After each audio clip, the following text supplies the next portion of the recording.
HD-4K camera.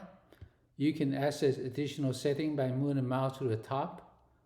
Go to this range setting icon, and you will have additional setting for network. You can do a Wi-Fi. You can do a network cable connection to the camera with a computer. Measurement, you can go and specify the kind of measurements, color or line thickness, so forth. Magnification, if you have done calibration, they will show up here.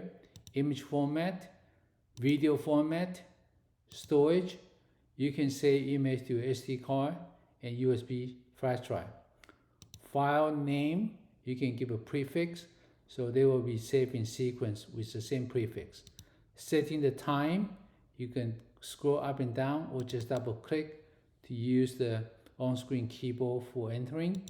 You can select the language and additional miscellaneous setting.